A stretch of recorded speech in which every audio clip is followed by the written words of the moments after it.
I want to talk about the biggest and the most important story in the world, the Wuhan coronavirus.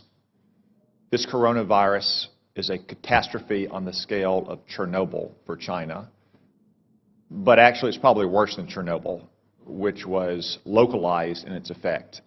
The coronavirus could result in a global pandemic.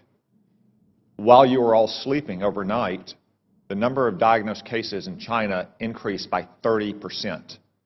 Now, let me be clear, that's not new cases, that is just newly admitted cases. It is probably several orders of magnitude higher than that. Also, while you were sleeping, China now has its entire border with Russia closed. 2,600 miles, Russia has closed that border. El Al has shut down travel between Israel and China. Air France has shut down travel between China and France. And that's in addition to all the other countries that have already shut down travel. From what we know so far, and there's still many unknowns, this virus could have both a long incubation period, as much as 14 days, and individuals could be contagious while asymptomatic, which was not the case with SARS in 2003.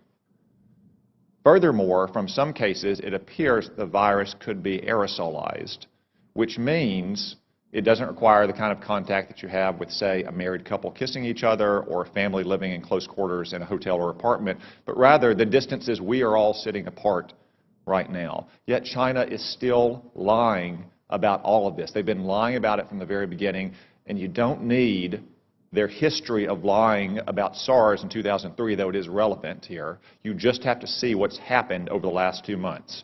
We now know that the first case manifested no later than December 1, even though China didn't reveal it to the WHO until a month later on December 31st, when they continued to hide it from their own citizens, and they continued to say that it had been contained inside Wuhan.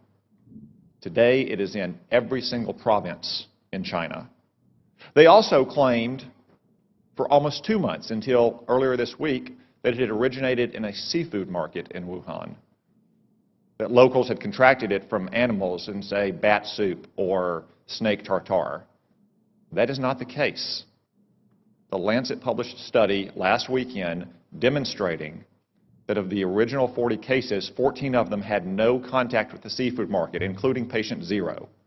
As one epidemiologist said, that virus went into the seafood market before it came out of the seafood market. We still don't know where it originated. Could have been another seafood market. Could have been a farm. Could have been a food processing company. I would note that Wuhan also has China's only biosafety level 4 super laboratory that works with the world's most deadly pathogens, to include, yes, coronavirus. Now, look at China's own actions. They have quarantined 60 million people, 60 million, more than the entire population of our West Coast. They've shut down schools indefinitely. Classes canceled nationwide indefinitely. Hong Kong, a part of China, has basically shut down all travel from the mainland. That's why it is essential that we immediately stop all travel on commercial aircraft between China and the United States. Making exceptions, of course, for American citizens to come back, as we just brought back yesterday, allowing essential trade to flow as long as crews on ships and aircraft are not allowed to go into the general population in America, and making exceptions, of course, for medical personnel to go into China to try to get a handle on this. It is essential that we take those steps, and essential that we get to the bottom of China's deceit and incompetence on this measure. And gentlemen, I raise this with you because you are responsible in your combatant commands for some countries that have the most fragile public institutions, to include the most fragile public health institutions in the world. So I ask, even though as of this morning there are not yet confirmed cases of coronavirus in your combatant commands, though I suspect there will be soon, what is your assessment about the ability of the governments in your combatant commands to handle a potential global pandemic like this? General Townsend. Thanks, Senator. So there are not, that I'm aware of, any confirmed cases, as you mentioned, but there are some suspected cases. The first report of suspected case I've heard of is in Djibouti, which you would imagine with the significant Chinese presence there. So the capacity of African nations to deal with this problem varies widely. For example, in Eastern Africa, Central East Africa, they've been dealing with Ebola, and they've been dealing with Ebola largely on their own and doing a pretty good job of it. So I think capacity there, but anywhere else in Africa is probably not to that degree. Admiral Fowler.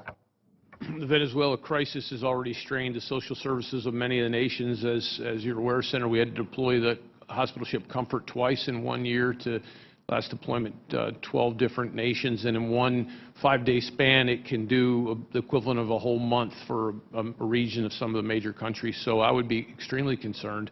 Like General Townsend, the capacities vary widely, but in many cases they're strained, and to the limit I'd be very concerned if we saw this spread. Thank you. As a defensive measure, I'd just say again, it is essential that we shut down all commercial air travel immediately between the United States and China.